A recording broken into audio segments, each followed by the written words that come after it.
చేసి రాష్ట్రంలో జరుగుతున్నటువంటి బీఆర్ఎస్ బీజేపీ చేస్తున్నటువంటి అసత్య ప్రచారాల మీద మాట్లాడుతున్నటువంటి క్రమంలో వితిందా పార్టీలో జరుగుతున్నటువంటి పరిణామాల మీద కూడా గౌరవ విప్పులు, గౌరవ ఎమ్మెల్యేలు, ఎమ్మెల్సీలు అందరం కూడా రాష్ట్ర ముఖ్యమంత్రి పైన ఎవరు మాట్లాడినా, ఎవరు తప్పుడుగా మాట్లాడినా, తప్పుడు ఆరోపణలు చేసినా రాష్ట్ర ప్రభుత్వం కాంగ్రెస్ పార్టీ కఠిన చర్యలు తీసుకోవాలని చెప్పేసి అభిప్రాయంతో గౌరవ ముఖ్యమంత్రి గారికి, పిసిసి ప్రెసిడెంట్కు మేమందరం కూడా రిపోర్ట్ చేయాలనేటువంటి అభిప్రాయంతో రావటం జరిగింది.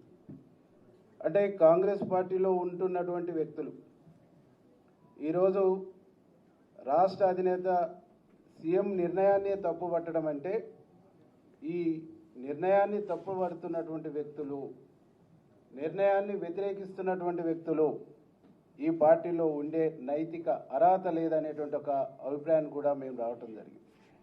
అంటే చెట్టు కింద ఉండి చెట్టు కొమ్మనే నరుక్కునేటువంటి ఒక వైఖరి, దుర్మార్గమైనటువంటి వైఖరి, ఇది ప్రతిపక్షాలకు గొంతునిచ్చే వైఖరిగా మేము భావిస్తా ఉన్నాం.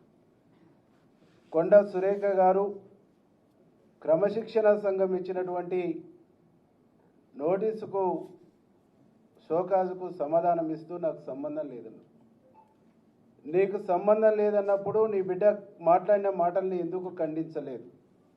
ఎందుకు నువ్వు క్యాబినెట్ మినిస్టర్గా, క్యాబినెట్ మంత్రిగా, కలెక్టర్గా, క్యాబినెట్లో ముఖ్యమంత్రితో కలెక్టర్గా పనిచేస్తున్నటువంటి వ్యక్తులుగా ఖండించవలసినటువంటి బాధ్యత నీ పైన ఉన్నదా లేదా అని చెప్పేసి ఈ సందర్భంగా మేము అడుగుతాం. మీరు చేస్తున్నటువంటి తప్పుల్ని, మీరు అనుసరిస్తున్నటువంటి తప్పులకు, మీరు మాట్లాడుతున్నటువంటి తప్పుడు భాషకు ప్రభుత్వం, ముఖ్యమంత్రి మూల్యం చెల్లిస్తుండ్రు. కానీ మీరు మాత్రం ఆ పదవిలో ఎంజాయ్ చేస్తూ మీ ఎంటర్టైన్మెంట్లో ప్రభుత్వానికి, పార్టీని ఇబ్బంది పెట్టేటువంటి ఒక ప్రయత్నం చేస్తున్నారు అనేటువంటి విషయాన్ని ఈ సందర్భంగా మేము గుర్తు చేయదలుచుకున్నాం. కాబట్టి సమంత విషయంలో మాట్లాడినా, ఏ విషయంలో మాట్లాడినా ఎప్పుడూ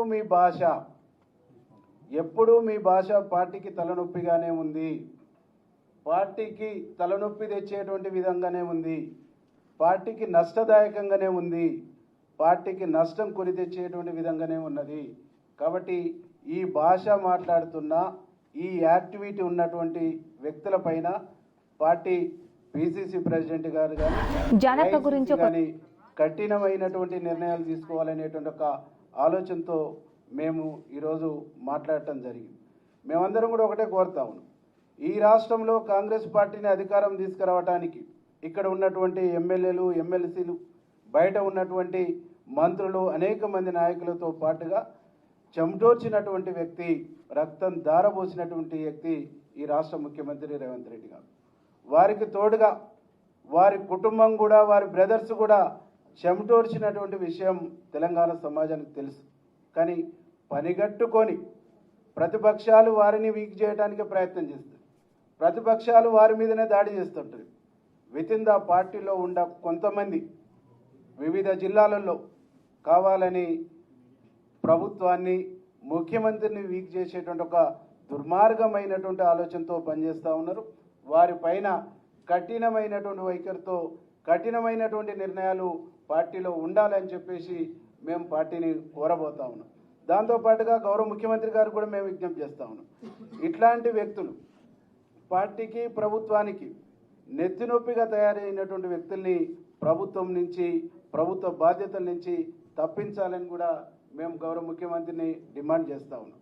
కాబట్టి ఎవరైనా పార్టీలో అంతర్గత ప్రజాస్వామ్యం ఉన్నప్పుడు పార్టీ వేదికలలో మాట్లాడుకోవాలి, సంబంధించినటువంటి వేదికలలో డిస్కషన్ చేయాలి, వారి అభిప్రాయాన్ని సంబంధించిన వేదికలలో స్వేచ్ఛగా మాట్లాడుకునేటువంటి అవకాశం ఉన్నప్పటికీ కూడా ఆ స్వేచ్ఛ మితిమీరిపోయి మైక్ దొరికితే, బదాట్ల ఛాయిస్ వస్తే ఊగిపోయేటువంటి నేచరు, ఊగిపోయేటువంటి వైఖరు అది ఎవరు ప్రదర్శించినా అది పార్టీ నిబంధనలకు, పార్టీ నియమాలకు విరుద్ధమైనటువంటి చర్యగా మేము భావిస్తూ గౌరవ ముఖ్యమంత్రి పైన ఎవరు అసత్యమైనటువంటి ఆరోపణలు చేసిన, వితిన్ ద పార్టీలో తప్పుడు పద్ధతుల్లో మాట్లాడిన, ఏకవాక్యంతో సంబంధించిన పదాలు వాడినా కానీ ఉన్నటువంటి ఎమ్మెల్యేలు ఎవరు కూడా చూస్తూ ఊరుకోము అనేటువంటి ఒక విషయాన్ని ఈ సందర్భంగా మేము గుర్తు చేస్తాం.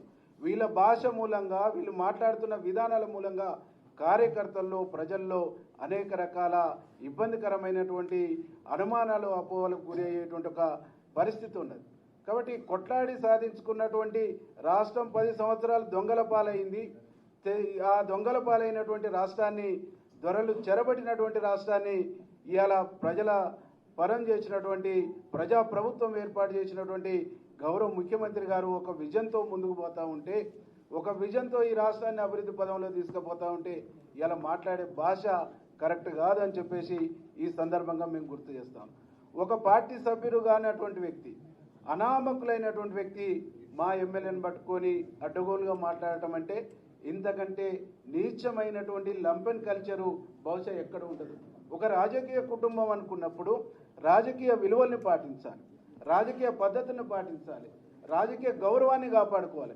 కానీ ఒక లంపెన్లాగా, తాగుబోతుల్లాగా బజార్లకు వచ్చి మాట్లాడడం అంటేనే అది బజార్ కల్చరు, బజార్ సంస్కృతి అయితే తప్ప Congress party culture, Congress party సంస్కృతి కాదు అని చెప్పేసి ఈ సందర్భంగా మేము గుర్తు చేస్తాం. గౌరవ ముఖ్యమంత్రి పైన ఇప్పటి వరకు మీరు మాట్లాడినటువంటి మాటలకు బహిరంగంగా క్షమాపణ చెప్పాలి. బహిరంగంగా క్షమాపణ చెప్పకుంటే ఈ రాష్ట్రంలో ముఖ్యమంత్రి గారిని అభిమానించేటువంటి లక్షలాది మంది ఆగ్రహానికి మీరు గురిగాక తప్పదు అని చెప్పేసి హెచ్చరిస్తాం.